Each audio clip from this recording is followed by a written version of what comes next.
மதிப்பிற்குரிய துலாம் ராசி நண்பர்களே, சகோதர சகோதரிகளே, உங்கள் அனைவருக்கும் எனது கனிவான வணக்கங்கள். நண்பர்களே, இந்த பதிவை கொஞ்சம் ஸ்கிப் பண்ணாமல் பாருங்கள். உங்களுடைய வாழ்க்கையில் நாம் யார் யார் மூலமாக ஏமாற்றப்படுகின்றோம், யார் யாரெல்லாம் நமக்கு நம்பிக்கை துரோகம் செய்கிறார்கள், ஏன் நம்ம மற்றவங்களுக்கு உதவி செஞ்சுட்டு நாம் உபத்திரத்தை அனுபவிக்கிறோம், நன்மைகள் பல செய்தாலும் ஏன் நமக்கு நல்ல பேர் கிடைக்க மாட்டேங்குது, என்ன காரணத்தினால நம்மளுடைய வாழ்க்கை அப்படிங்கிறது ஒரு கஷ்ட ஜீவனத்தில் போயிட்டு இருக்குது, யார் யார் மூலயமாக நாம் பாதிக்கப்படுறோம், நமக்கான வேலை விஷயங்களில் ஏன் நம்ம கடுமையாக உழைச்சும் கூட ஒரு முன்னேற முடியாத அமைப்பில் நம்ம இருக்கிறோம், இதற்கெல்லாம் என்ன காரணம், நமக்கு வரக்கூடிய வருமானத்தை மற்றவர்களுக்கு பங்கிட்டு கொடுப்பதற்கு என்ன காரணம், ஏன் நம்ம அடுத்தவங்களை பார்த்தோன்னு உடனே இறக்கப்படுறோம், என்ன காரணத்துக்காக நம்ம இறக்கப்படுறோம். சரி, அப்படியே இறக்கப்படுறமே, இறக்கப்பட்டு செஞ்சாலும் நமக்கு இறைவன் என்ன பலனை கொடுக்கிறார், ஒரு நல்ல புண்ணியத்தை தான் செய்கிறோம், நல்ல புண்ணியம் பண்ணுறோம், நல்ல உதவி உபகாரங்கள் பண்ணுறோம். ஆனாலும் நம் வாழ்க்கை ஒரு குறுகிய வட்டத்துக்குள்ளேயே இருக்குதே, அந்த வட்டத்தை விட்டு விரிவடைய மாட்டேங்குதே, என்ன காரணம். பணம் கொடுக்கல் வாங்கல் சிறப்பாக இருக்க மாட்டேங்குது. நம்ம கண்ணு முன்னாடி இருக்கிறவங்க மிகப்பெரிய தோற்றத்தில் இருக்கிறாங்க, பார்த்தா அழகாக இருக்கிறாங்க, அற்புதமாக இருக்கிறாங்க, நல்லா பேசுகிறாங்க, பெரிய மனுஷ தோரணையில் இருக்கிறாங்க. ஆனால் டக்குன்னு சில நேரங்கள் அவங்கள நம்ம பகைச்சிக்கிறக்கூடிய அமைப்பும் வருது. ஆனால் அவங்க தான் நம்மளை இந்த மாதிரி தவறான வழியில் பயன்படுத்துவாங்களா அப்படிங்கிறது நம்மளால் புரிஞ்சுக்க முடியல. என்ன காரணம், இதற்கு ஜோதிடம் என்ன சொல்லுது, இந்த துலாம் ராசிக்கு நவ கிரகங்கள் என்னதான் சொல்லுது, எந்தெந்த பாவங்கள் தான் நமக்கு சரியில்லை, எந்த பாவங்கள் தான் நமக்கு சரியாக இருக்கும், எந்த தசாபுத்திகள் தான் நமக்கு சிறப்பான பலனை கொடுக்கும், ஒவ்வொரு நாளும் வாழ்க்கையில் கஷ்டப்படுறதுக்கு என்ன காரணம் பார்க்கலாம். ஒரு தெளிவான விளக்கத்தோடு பார்க்கலாம். ஜஸ்ட் இது உங்களுக்கு ஒரு ஜாதகம் பார்த்த மாதிரியே தான் இருக்கும். உங்களுடைய சுய ஜாதகத்தை நீங்கள் ஒரு ஜோதிடர்கிட்ட பார்த்தா நீங்கள் என்ன எதிர்பார்த்து பார்க்குறீங்களோ, அது எந்த பலன் நீங்கள் கிடைக்க வேணும்னு நினைக்கிறீங்களோ அதே மாதிரி தான் இந்த பதிவில் சில விஷயங்களை நான் சொல்லியிருக்கிறேன். பொறுமையாக நிதானமாக கேளுங்கள். துலாம் ராசி, சுக்கிர பகவான் உங்களுடைய ஆட்சி கிரகம். அழகாக அற்புதமாக எப்போதுமே சமுதாயத்தில் ஒரு பிரைட்டாக வாழணும், பொறுப்போடு வாழணும், அந்தஸ்தோடு வாழணும், கௌரவத்தோடு வாழணும், ஒரு லக்ஸுரியஸான லைஃப் ஸ்டைலோடு வாழணும், எல்லாரையும் அனுசரித்து வாழணும், சகல சுகபோகங்களை அனுபவித்து வாழணும், 1000 கவலைகள் இருந்தாலும் கஷ்டங்கள் இருந்தாலும் சிரித்த முகத்தோடு இருக்க வேண்டும். அப்படிங்கிறதுக்கெல்லாம் இந்த சுக்கிரன் தான் பொறுப்பு. அந்த சுக்கிரனால் தான் நீங்கள் எப்போதுமே அழகாக இருக்கின்றீர்கள், அற்புதமாக பேசுகின்றீர்கள். காலபுருஷ தத்துவத்திற்கு சுக்கிரன் 2ஆம் வீட்டு அதிபதி, 7ஆம் அதிபதி, வாக்குஸ்தானாதிபதி. வாக்கு வன்மை அழகாக இருக்கும், சொற்கள் அழகாக இருக்கும், பேச்சு திறமை அழகாக இருக்கும், அழகான உணவுகளை, சுவையான உணவுகளை விரும்பி ரசித்து உண்ணக்கூடிய அமைப்பு அப்படிங்கிறதெல்லாம் இந்த சுக்கிரன் தான். அப்படிங்கிறதுனால எப்போதுமே சுக்கிரன் உங்களை அழகாகத்தான் வச்சிருக்கும்னு நினைக்கிறாரு, நீங்களும் அதே மாதிரி தான் இருக்கிறீங்க.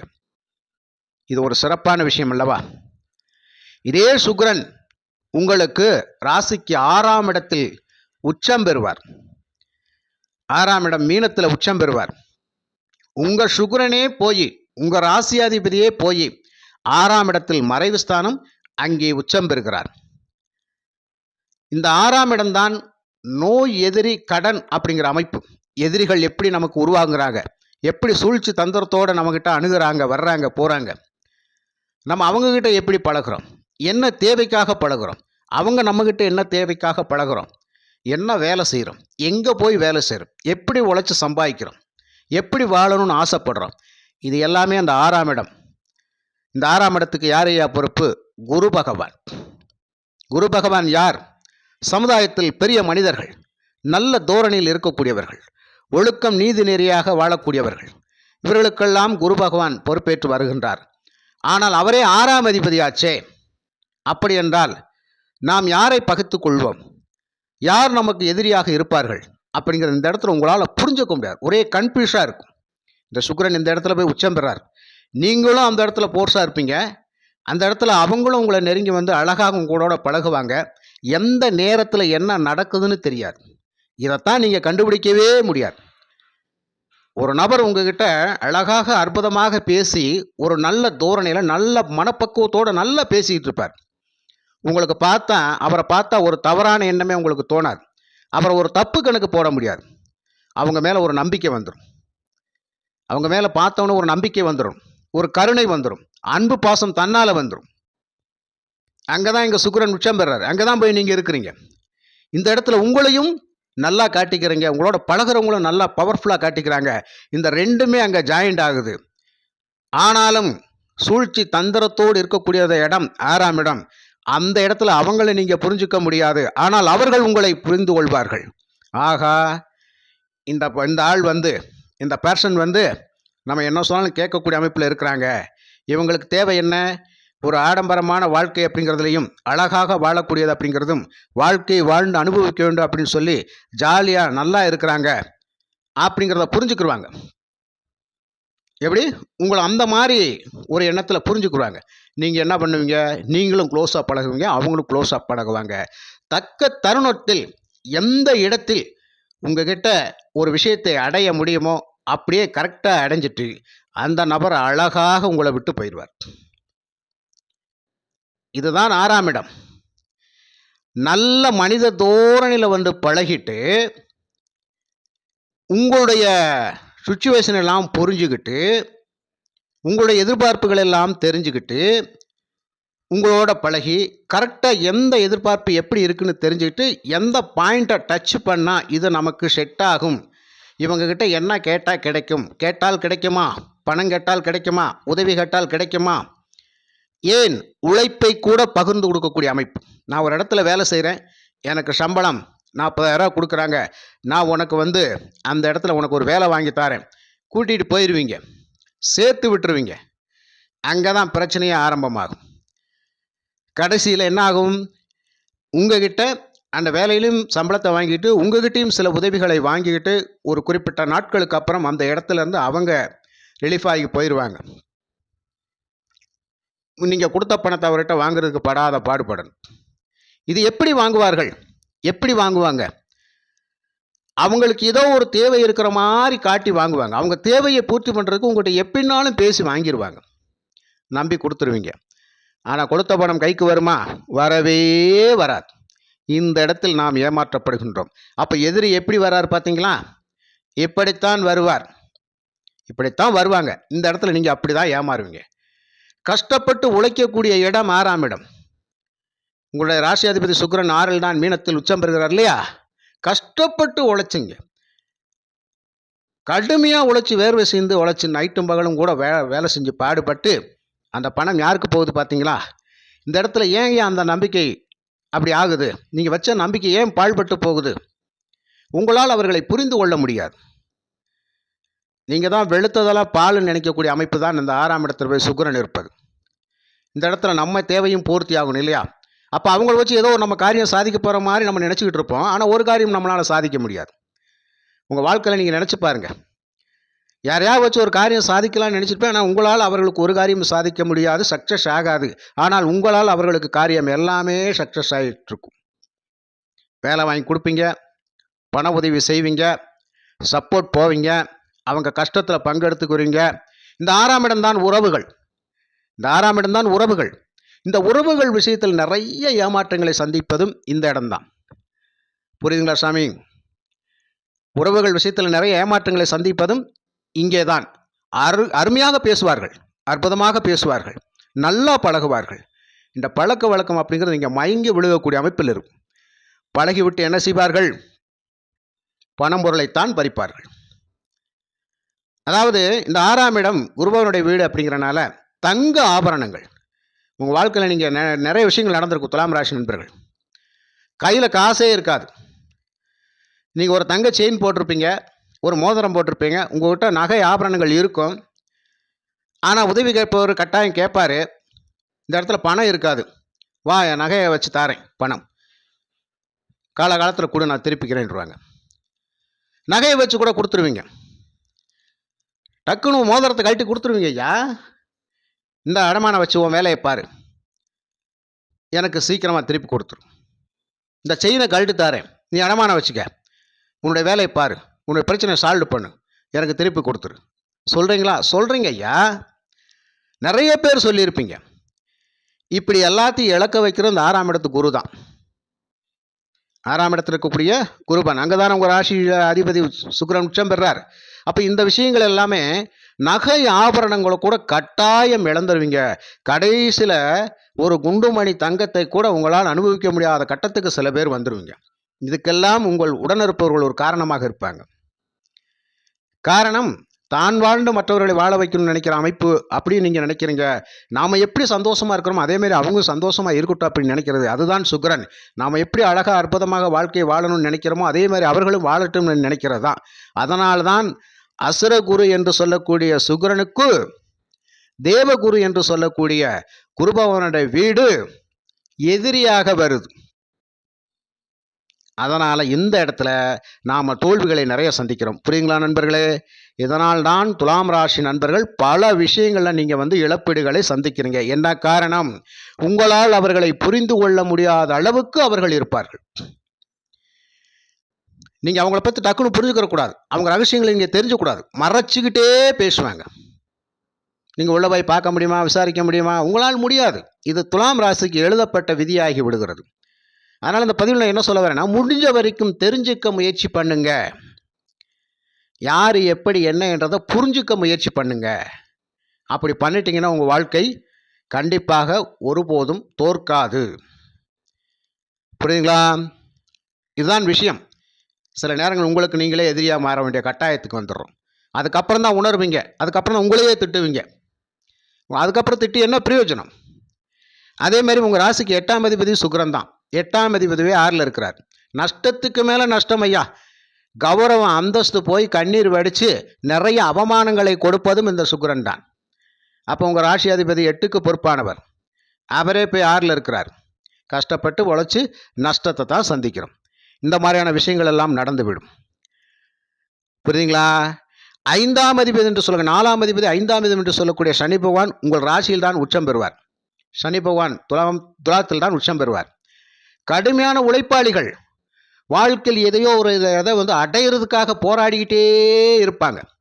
அதை எப்படி போராடுவாங்கன்னா, உழைச்சி சம்பாதிச்சு முன்னுக்கு வரணும் அப்படிங்கிறதா சுய முயற்சி. யாரோட தயவுன்னு வாழாத ஒரு ராசி துலாம் ராசி. சுய முயற்சி, சுய சம்பாத்தியம். அதனால தான் 5ஆம் அதிபதி என்று சொல்லக்கூடிய சனி பகவான், 4ஆம் அதிபதி என்று சொல்லக்கூடிய சனி பகவான் உங்களுடைய ராசியில் உச்சம் பெறுவார். அப்போ சொந்தமாக உழைச்சி சம்பாதிச்சு வீடு வாசல் வாங்கிறது. புரியுங்களா? தன்னுடைய சம்பாத்தியத்தெல்லாம் பிள்ளைகளை முன்னேற்ற யாருடைய சம்பாத்தியிலும் கிடையாது.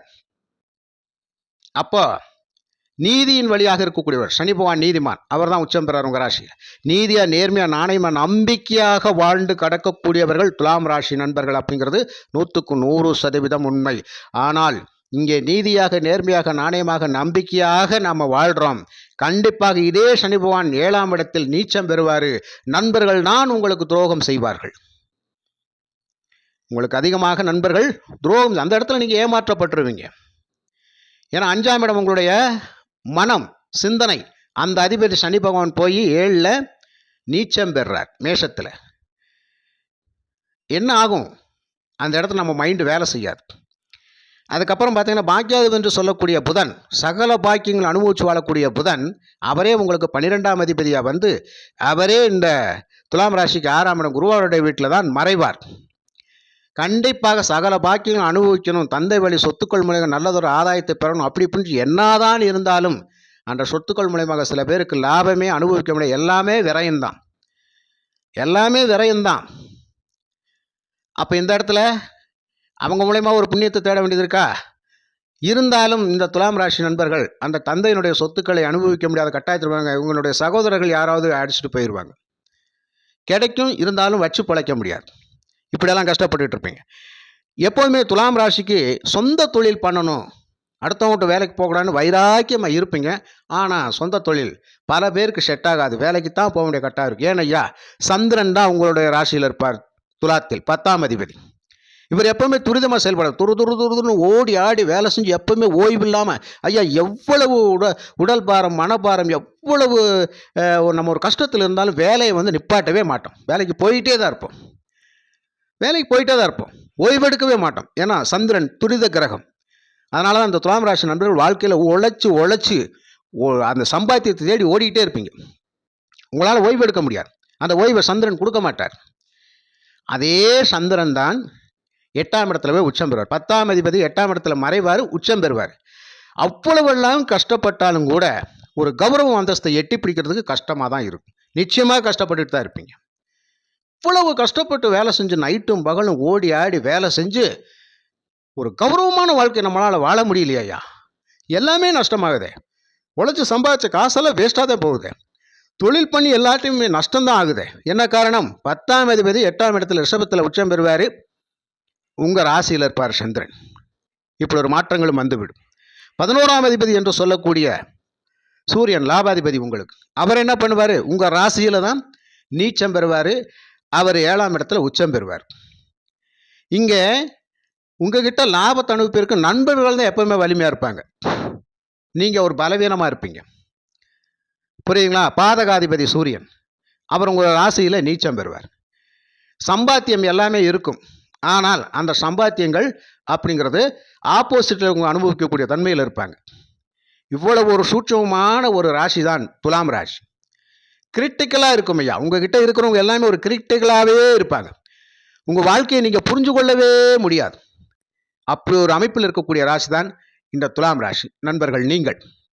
அதே மாதிரி பார்த்தீங்கன்னா 2ஆம் அதிபதி செவ்வாய், 7ஆம் அதிபதி செவ்வாய் தான். 2 7க்குரியவர். 2ஆம் இடம் வாக்கு அதிபதி, உங்களுக்கு ராசிக்கு வாக்கு அதிபதி செவ்வாய். என்னதான் போல்டாக பேசுவோம், எடுப்போம், எல்லாமே செய்வோம். இந்த 7ஆம் இடம் அப்படிங்கிற செவ்வாயினுடைய வீடு. அப்போது இந்த இடத்துல உங்களுக்கு வாழ்க்கை துணை அப்படிங்கிறது சரியான முறையில் செட் ஆனாலும், எப்படி வாழ்க்கை துணை அப்படிங்கிறது சரியான முறையில் செட் ஆனாலும் அந்த வாழ்க்கை துணை செவ்வாய் உங்கள் வீட்டு 4ஆம் இடத்துல உச்சம் பெற்று இருந்தால் கண்டிப்பாக அந்த உறவு வலுப்பெற்று நல்ல சுகபோகங்கள் அனுப்பிங்க. அதே ஜாதகத்தில் செவ்வாய் உங்கள் ஜாதகத்தில் கடகத்தில் இருந்தால் நிச்சயமாக இங்கே பல விதங்களில் கஷ்டங்களாம் பட்டுக்கிட்டு இருப்பீங்க. புரியுதுங்களா? இதே உங்களுக்கு 3ஆம் அதிபதி 6ஆம் அதிபதி என்று சொல்லக்கூடிய குரு பகவான் உங்கள் ராசிக்கு 10ல் தான் உச்சம் பெறுவார். கடகத்தில் தான் உச்சம் பெறுவார். அங்கே செவ்வாய் நீச்சம் பெறுவார். 10ஆம் இடத்துல குரு உச்சம். ஜாதகத்தில் குரு உச்சந்தமாக தான் இருப்பார். ஆனால் வாழ்க்கை கடுமையான போராட்டத்தில் இருக்கும். வேலையில் இருப்பீங்க, உயர்ந்த போஸ்டிங்கில் இருப்பீங்க, எல்லாமே கௌரவமாக இருப்பீங்க, பதவியில் இருப்பீங்க, அந்தஸ்து எல்லாமே நல்லா இருக்கும். எல்லாத்துலேயும் சிறப்பாக செயல்பட்டு இருப்பீங்க.